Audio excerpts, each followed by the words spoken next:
اسی دارالسلام کی سرزمین میں آپ دیکھتے ہیں کہ یہاں پر انجینئرنگ کالج کے ایک عالی شان بلڈنگ ہے، MBA MCA school of architecture B pharmacy کی ایک عالی شان بلڈنگ مجلس اتحاد المسلمین کے اس ہیڈ آفس میں ہے، اور ساتھ ہی ساتھ ڈیکن میڈیکل کالج مرحوم قائد سالار ملت نے اپنی سیاسی حکمت عملی اور اپنی دور اندیشی کی بنیاد پر مرحوم قائد سالار ملت نے قائم کیا۔ اس میڈیکل کالج سے ہزاروں ڈاکٹرز بن کر نکل چکے ہیں اور دنیا کے مختلف کونوں میں رہ کر وہ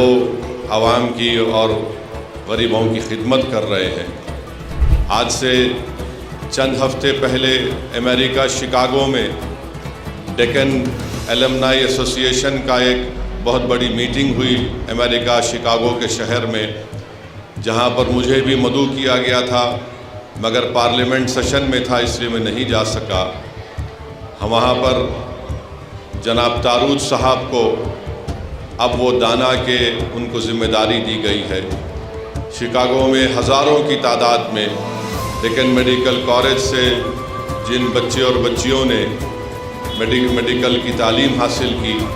وہ آج نارتھ امریکہ میں بڑے بڑے عہدوں پر فائز ہیں، بڑے بڑے ڈاکٹرز ہیں، سرجنز ہیں، اور اللہ نے ان کو بڑی عزتوں سے نوازا ہے۔ وہ وہاں پر بھی جا کر اپنے حیدرآباد کے نام کو روشن کر رہے ہیں، ڈیکن میڈیکل کالج کے نام کو روشن کر رہے ہیں۔ انجینئرنگ کالج سے، MBA MCA کالج سے، اسکول آف آرکیٹیکچر سے کئی اسٹوڈنٹس کامیاب ہو کر دنیا کے کونے کونے میں اپنی مہارت کو دکھا رہے ہیں۔ میرے عزیز دوستوں اور بزرگوں، یہ مجلس اتحاد المسلمین کی سیاسی کامیابی کا راز ہے۔ مختلف سیاسی پارٹیاں بڑے بڑے دعوے کرتے ہیں، مگر یہ جو کام تعلیم کا ہے، یہ ریکارڈ صرف مجلس اتحاد المسلمین رکھتی ہے۔ مجلس صرف جذباتی تقاریر جو مخالفین کہتے ہیں، ان کو چاہیے کہ اگر جذباتی تقاریر سے یہ کالجز قائم کیے جاتے تو پھر میں ان سے کہوں گا کہ تم بھی جذباتی تقاریر کر کے اس طرح کے تعلیمی ادارے قائم کرو، مگر یہ صرف جذباتی تقاریر سے نہیں، بلکہ اس میں سب سے پہلے اللہ کا فضل و کرم ہوتا ہے۔ نبی کریم صلی اللہ علیہ وسلم کا صدقہ ہے کہ اللہ نے مجلس اتحاد المسلمین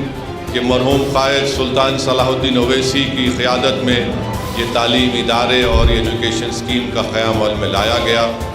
یہ کام مجلس کر رہی ہے۔ آج آپ دیکھتے ہیں کہ سرزمین حیدرآباد میں مجلس کی اس کامیاب کوششوں کی وجہ سے آج ہمارا ایک منفرد مقام پورے ملک میں ہے، اور اسی لیے مخالفین مجلس کو مجلس اتحاد المسلمین سے نفرت ہے، کیونکہ مخالفین مجلس اتحاد المسلمین صرف اتنا کر سکتے ہیں کہ فیس بک پر یا یوٹیوب کے چینل پر ایک 4-5 منٹ کی اپنی گندی بکواس، اناپ شناپ، جھوٹ بک کر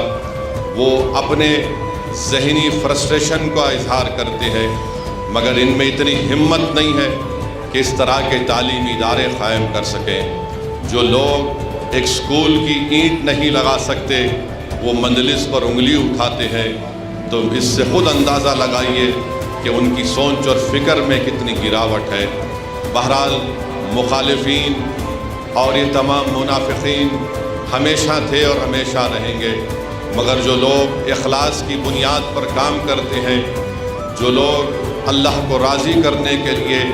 اور جو جماعت، جو لوگ ان کو ووٹ ڈالتے ہیں، ان کو کچھ واپس دینے کا کام کرتی ہے، تو وہ صرف اور صرف مجلس اتحاد المسلمین ہے۔ اور مجھے امید ہے کہ انشاءاللہ تعالی اللہ کے فضل و کرم سے، نبی کریم صلی اللہ علیہ وسلم کے صدقے طفیل سے ہم اس اسکیم کو اور آگے لے کے جائیں گے، تاکہ غریب خاندان کے بچے اور بچیاں اس سے استفادہ حاصل کر سکیں۔